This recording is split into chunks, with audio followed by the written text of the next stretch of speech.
Hi buddy, don't forget to like and subscribe to our YouTube channel to keep up to date with all our videos. Today we're going to do a review on the Autel EU 908. So we're going to get it over and set it up on the vehicle and for you to have a look. So this is it here in the box. Comes in a nice case to store it if need be.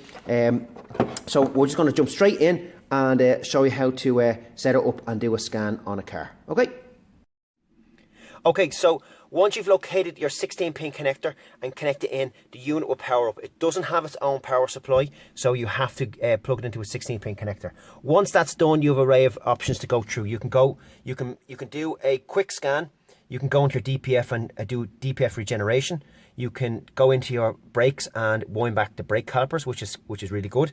You can reset most service lights.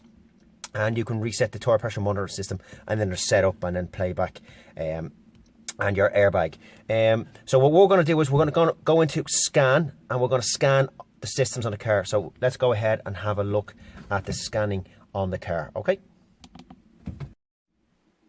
Okay, so we select scan with the OK button. We pick where the car is from. So we're in a Renault Kangoo. It's from Europe, so we select Europe, and then we scroll down to Renault. Lots of variations of cars in here, and there's our Renault, and select it. And then it asks for vehicle records. You can select it. You can select it manually, or you can go in and do a VIN recognition, which is your chassis number. You can put it in manually, which sometimes I recommend, or you can let it automatically scan. Now I know what the VIN is on this car, so we're going to let it scan and see if it finds it. Obviously, you have to have your ignition on. And there you go. It's found the VIN of this car, which is correct. So we're going to say yes. And then it pulls up what it is. It's a Renault Kangoo. All that is perfectly fine. We go with OK. Now, we have 3 options here. So we're going to have a look at each one of them in a little bit more detail. Okay, so we have number 3 is vehicle information, which is what we seen earlier on, which is fine. And then we have control unit scan. So if you just want to go into a specific control unit, whether it's the gearbox, the ABS, the airbag, you don't want to do a full scan, you can select this and go through it. Or if you want to do a full scan on the car, you do auto scan. And that's what we're going to do now. We're going to do auto scan. So it's going to check all the systems. Do you want to continue? Yes, we do. And there you go. It's scanning everything that is on this car. So this car will obviously have an engine ECU. It doesn't have an automatic gearbox. It's going to see its airbag. It's going to see basically everything on it. So we're going to let it scan there. It might take a minute or two, and then we'll come back to that. Okay, so the scan has been completed. Didn't take that long in this car. There's not that many ECUs on it, and depending on how many ECUs your car has, it can take a little bit of time. But this was quite quick. So as you can see there, it's found 4 error codes, one under the airbag, one under the connection unit, and one under the immobilizer. And you can scroll down to these, and then as you get to them, it'll say quick erase. You can save it. There's an SD card in here where you can save it, or you can display the error code. So let's display the immobilizer error code. And it goes in to the ECU, and there it pulls up the code. So it's a DF067. That's obviously for a Renault code, but the code were connection, communication with ring, or transponder key. So it's seen an issue between the transponder and the key. Now there's no issues with this car. It's starting fine, but it just logged it at one point. You can save that if you wish, and come back to it later on. And then if you want to, we can do a quick erase. So let's do the quick erase on it and see if it takes all these error codes out, and then we'll scan it again and see if any of them come back in. Okay. So as you can see, it's going into the airbag and it's erasing it.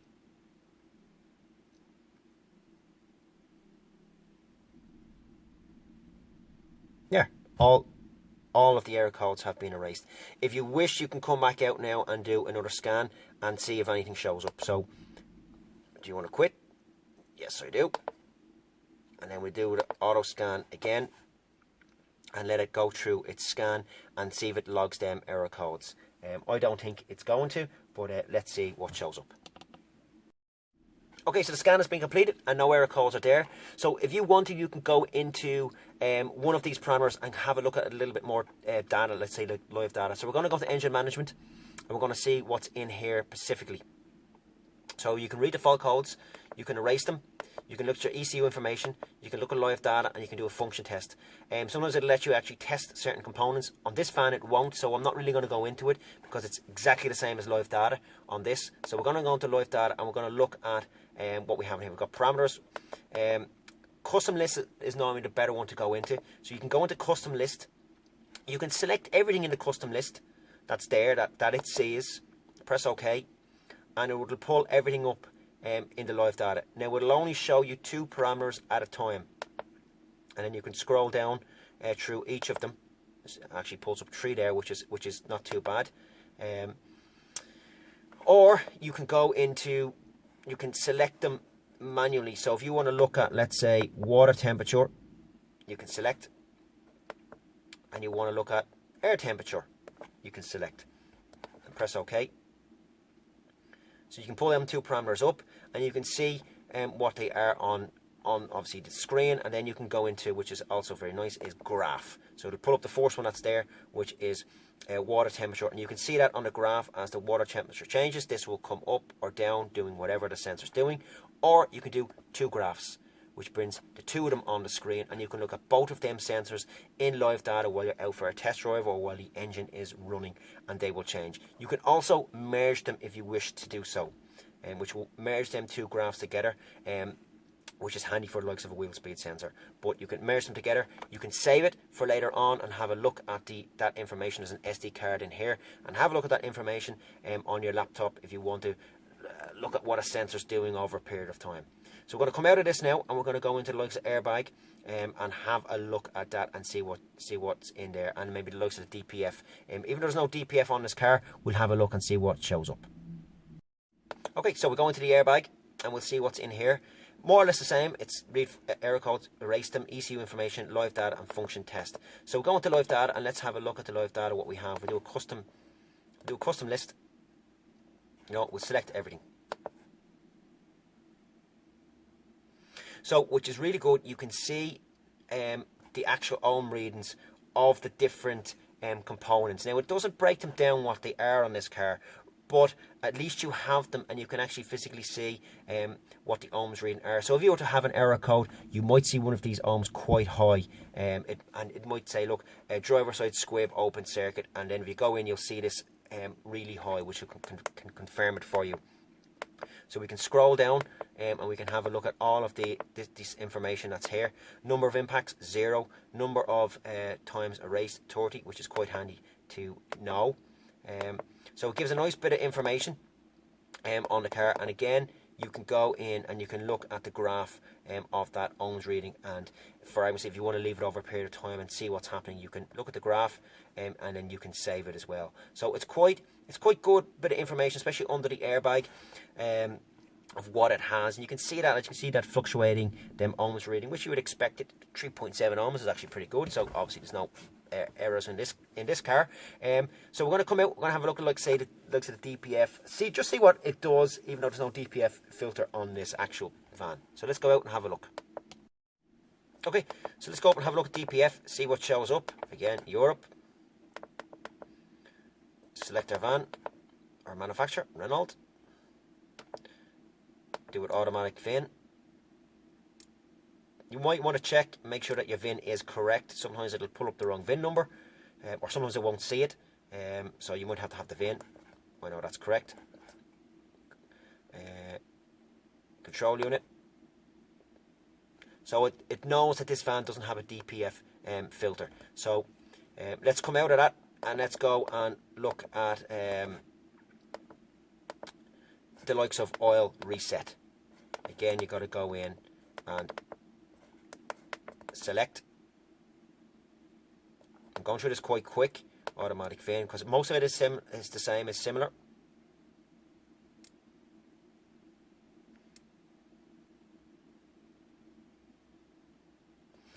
That's my VIN, that's the van. And let's do an auto scan.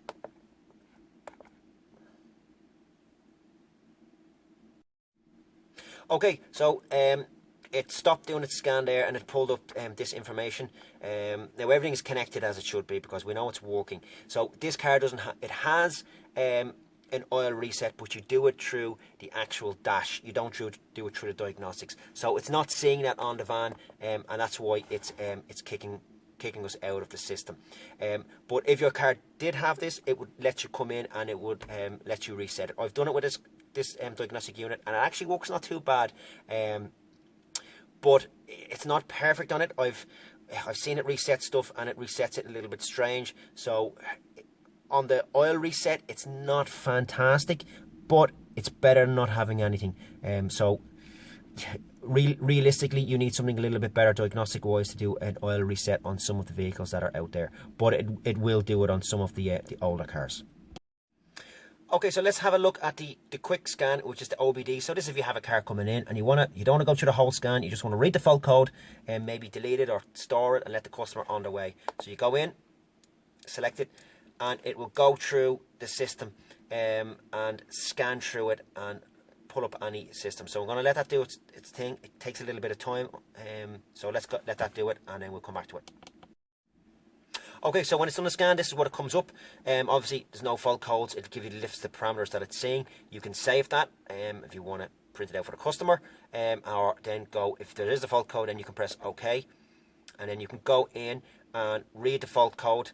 You can erase it, live data, freeze frame, you can O2 monitor testing, onboard monitor testing, computer testing. A little bit more stuff there on this, but I know some of it is not going to work on this particular vehicle. You can look up a fault code as well. You can put the fault code in, and sometimes it'll tell you what it is. So there's a nice bit of information there on this particular one. Let's have a look at freeze frame and let's see what shows up. No freeze frame data stored. So we haven't stored anything on the car. So this is quite not a bad one to go into. The scan one is better because the scan one will know what van you're working on, and it will only pull up the information that it can see on the particular van. So you can spend a little bit of time on this and have a look through the different parameters. It's not a bad one. Does it quite quick. It's good for if you know there's a car and has a lot of ECUs on it and you don't want to do the full scan. You just want to read the engine management. This is probably the one to go into because it'll just scan the engine management and you can read the fault codes there and do a few tests rather than doing a full scan. So I have a little bit of stored data that we saved. We're going to go in and have a look at it and see what that looks like. And yeah, that's basically the review of the Autel EU 908. So let's have a look at the saved data. Okay, so before we go into playback and have a look, let's just have a look at setup. There's not an awful lot in here. Language, you can go in and select your language, which is brilliant. Key test, screen test, about, units, so English or metric. And then beep if you want to be hearing a beep. I don't. That's annoying. Yeah, so a few different settings in there, nothing major. So let's go in and have a look at playback.